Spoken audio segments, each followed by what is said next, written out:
अस्सलाम वालेकुम, मेरा नाम डॉक्टर वासिफ़ रहमान है। अब हमने एक सिलसिला शुरू किया है जिसमें हम असाबी अमराज़ को समझेंगे और इसमें हम जो पहले मर्ज़ को पढ़ रहे हैं वो बहुत कॉमन है। तो हम बात करेंगे फ़ालिज से मुतल्लिक़। इस वीडियो में हम ये समझेंगे कि फ़ालिज की कौन कौन सी अक़साम हैं, इसकी वजूहात क्या हैं और फिर अगर फ़ालिज हो जाए तो क्या एहतियात करनी चाहिए और क्या ऐसे इक़दाम उठाने चाहिए कि आप फ़ालिज से होने वाली जो दायमी कमज़ोरी है या माजूरी है उससे बच सकें। देखें, फ़ालिज अगर आसान लफ्ज़ों में आप समझें, वो ये चीज़ है कि आपके दिमाग का एक हिस्सा मुतासर हो गया है और उस दिमाग के हिस्से ने जो काम करना था अब वो काम नहीं हो पा रहा। तो ये दो तरह से हो सकता है। देखिए, हमारे दिमाग को काम करने के लिए खून की ज़रूरत है और अगर यही खून दिमाग तक ना पहुँचे तो दिमाग का फ़ालिज हो जाता है। अब दो तरीके ही ऐसे हो सकते हैं कि जिसके ज़रिए दिमाग तक खून ना पहुँचे।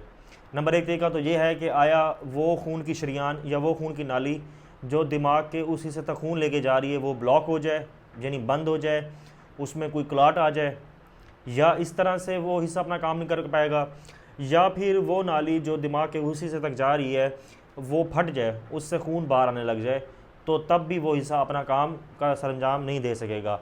तो पहली किस्म के फ़ालिज को इस्कीमिक स्ट्रोक कहा जाता है और दूसरी किस्म के फ़ालिज को हेमरेजिक स्ट्रोक कहा जाता है।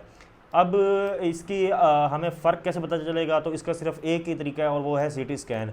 यानी अगर किसी मरीज़ को इस तरह की कमज़ोरी आती है तो उसको चाहिए कि फ़ौरन अस्पताल जाए और हस्पताल में एमरजेंसी सेटिंग में फ़ौरन मरीज़ का सीटी स्कैन किया जाता है, जिसके ज़रिए देखा जाता है कि उसके दिमाग में आया कोई लोथड़ा बना है, क्लॉट बना है या फिर उसके दिमाग के अंदर खून की शरीयान फटी है।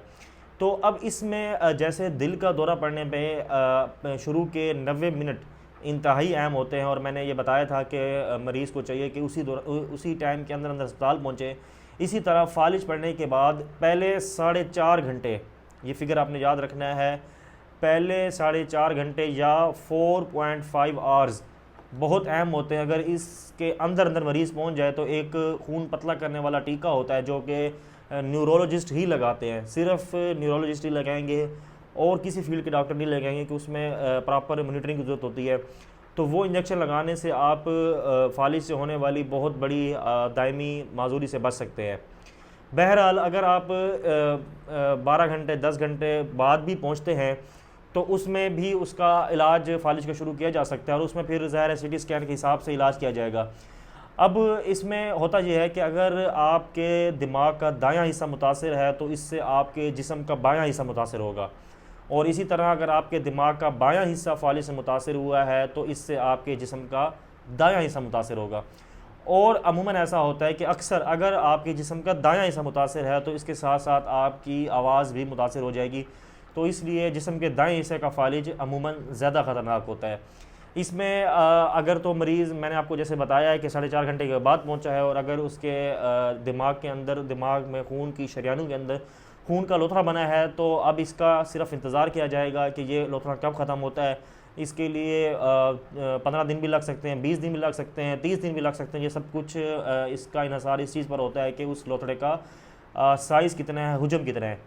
और इसके बाद जो एक एहतियात मरीज़ के रिश्तेदारों को करनी चाहिए वो ये है कि जो फ़ालिज का मरीज़ है उसकी आप करवट बदलवाएँ, उसको बिठाएँ और उसकी सिमत बदलें। तो इसमें इसके दो फ़ायदे हैं। नंबर एक फ़ायदा तो ये है कि जब फ़ालिज का मरीज़ या किसी भी ऐसी मर्ज़ का मरीज़ जिसमें मरीज़ खुद हरकत नहीं कर सकता, अगर सीधा पड़ा रहेगा तो उसको ज़ख़म बन जाएंगे जिसको बेड सोर्स कहा जाता है और वो ज़ख़म जाके मज़ीद इन्फेक्शन कर देंगे, जिस्म को मज़ीद मुतासर कर देंगे। तो इसलिए फ़ालिज के मरीज़ों के लिए मेरी तरफ़ से ये एडवाइस है कि वो ऐसे मरीज़ की अगर वो बेड पे सोए हैं तो उनकी सिमत लाजमी बदलें ताकि वो इस बेड सोर से बच सकें।